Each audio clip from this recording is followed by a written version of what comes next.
Of course, I'd support it. Not only would I support it, it's already underway. There's going to be a thorough, independent investigation into what happened. It appears from our preliminary investigation that that was a tragic mistake, a grave mistake. My heart goes out to the families of those grieving. Israel grieves with them. Sadly, in war, in the fog of war, armies make mistakes. The British army has made mistakes. The American army has made mistakes.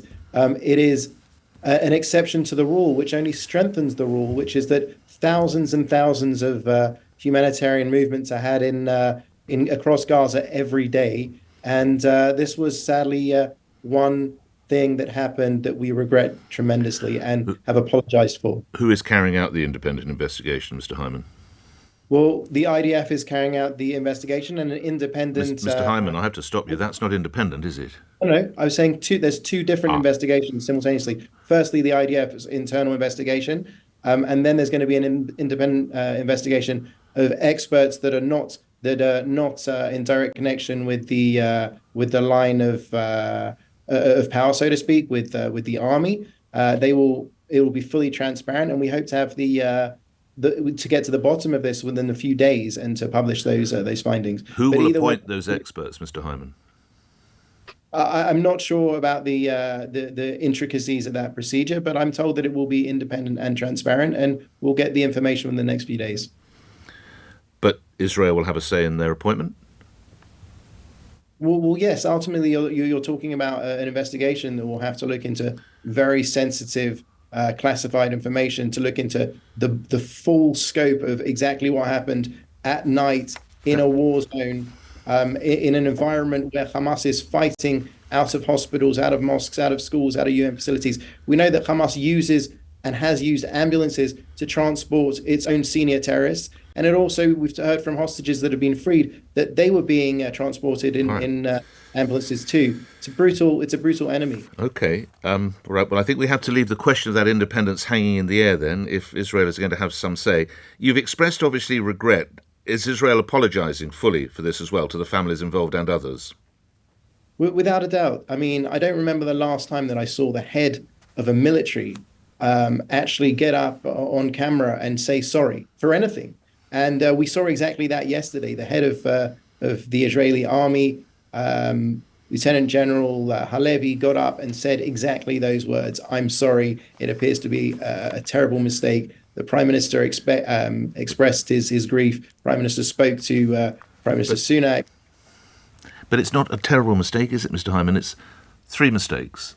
There were three separate strikes on three separate vehicles, all bearing the crest or the image of the charity they were working for, on a route designated by the IDF.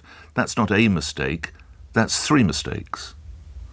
Well, I can't speak to the specifics that you described until the investigation is thoroughly done. What I can say is, when I say it's a mistake, it appears to have been a mistake of misidentification. So those missiles appear to have gone off, but it was a misidentification. Now, we will get to the bottom of this, and but to say that the fact that it had a logo on the cars would suggest something. Sadly, nothing is holy for Hamas. Just at the beginning of this week, we finished an operation in the biggest hospital in Gaza that had been turned into a military base for Hamas. They were shooting out of the maternity ward. They were shooting out of the ER.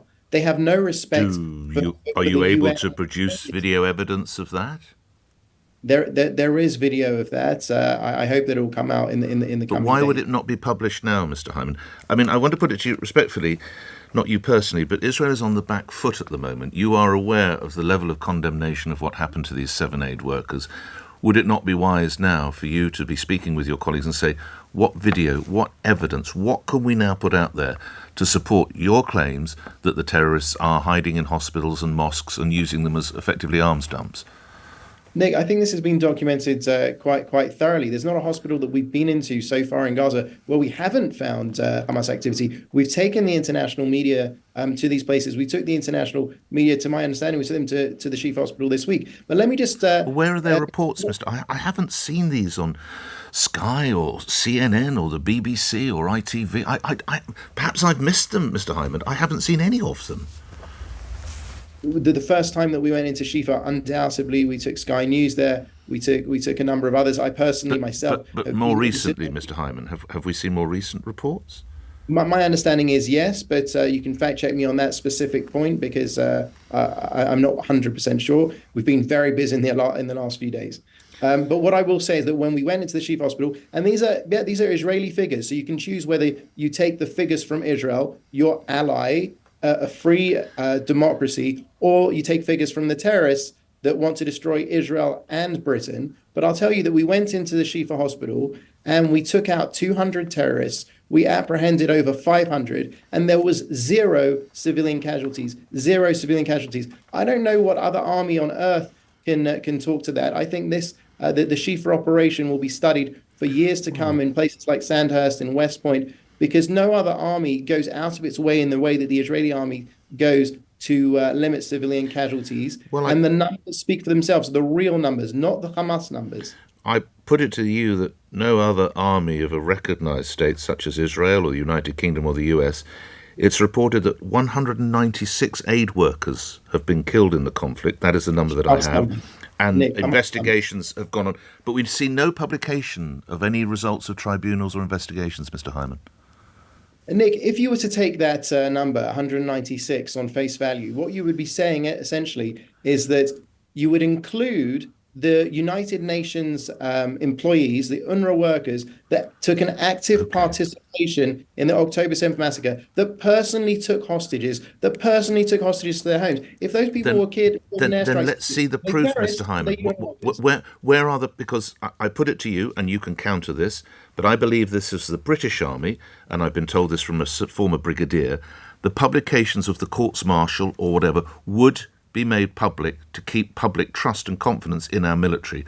Why would it appear we hear nothing of any of the investigations involving the IDF?